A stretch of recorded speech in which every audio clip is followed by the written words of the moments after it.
भाग 2 में रामायण महाकाव्य जो वाल्मीकि जी द्वारा लिखा गया है और रामचरितमानस जो गोस्वामी तुलसीदास जी द्वारा रचित है, आपका ध्यान आकर्षित करना चाहूंगी। हमें ज्ञात होना चाहिए कि दोनों को कब और क्यों लिखा गया, दोनों में क्या अंतर है। रामायण की रचना त्रेता युग में ऋषि वाल्मीकि जी ने संस्कृत भाषा में की थी। वाल्मीकि जी भगवान राम के समकालीन थे।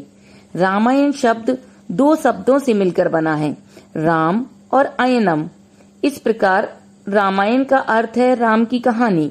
रामायण को श्लोकों के प्रारूप में लिखा गया है। रामायण लिखने का मूल उद्देश्य था कि कुछ अच्छे गुणों को अपनाकर मर्यादा एवं अनुशासन वाला जीवन जीना चाहिए।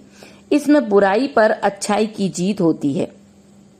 रामायण में 24,000 श्लोक हैं।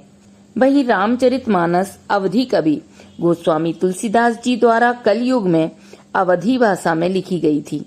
रामचरितमानस 3 अक्षरों से मिलकर बना है, राम, चरित और मानस। इस प्रकार अर्थ हुआ अच्छे कर्मों का सरोवर।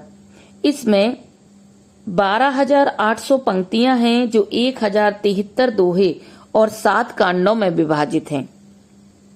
एक तरह से हम कह सकते हैं कि रामचरितमानस रामायण का पुनर्कथन है। प्रस्तुत है आदिकवि श्री वाल्मीकि जी की कहानी।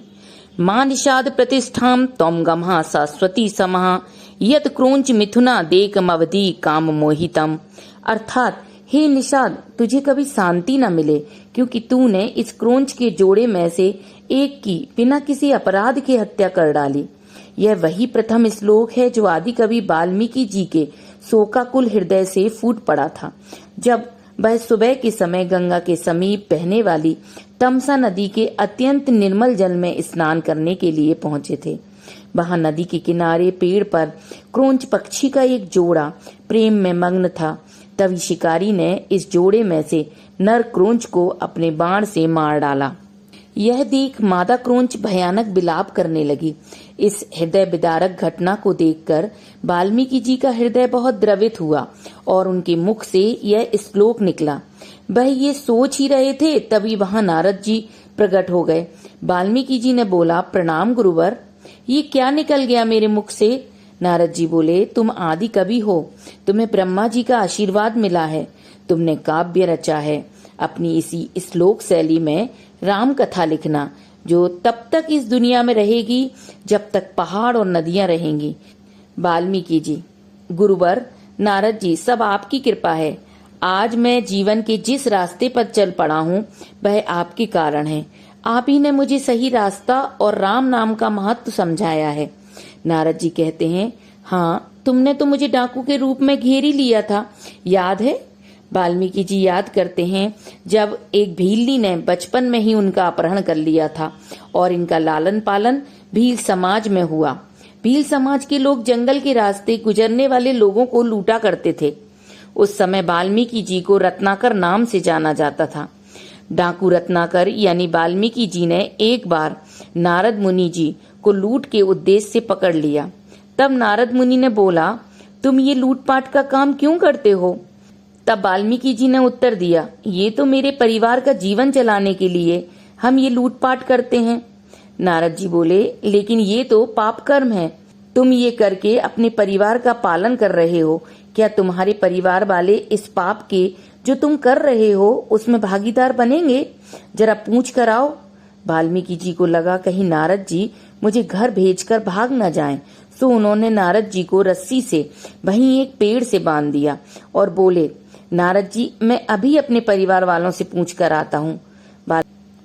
वाल्मीकि जी को पूरा विश्वास था कि उसके साथ पाप में उनके परिवार वाले बराबर के भागीदार रहेंगे, लेकिन सभी ने कहा कि नहीं, अपने पाप के भागीदार तो सिर्फ तुम ही हो।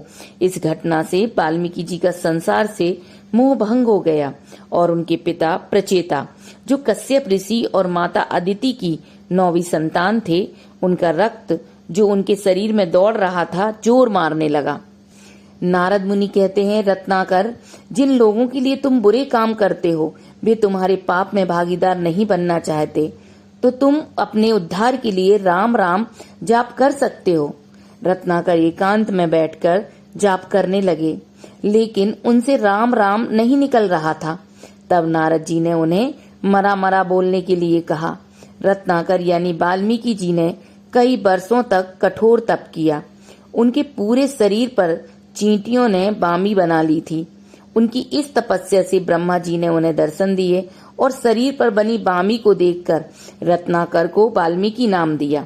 इन्हीं के आश्रम में देवी सीता ने अपने दोनों पुत्रों को जन्म दिया।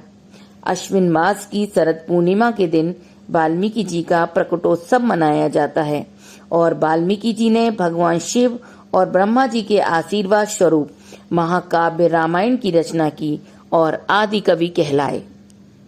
रामायण की सुनी अनसुनी कहानियां सुनिए मेरे अगले भाग में।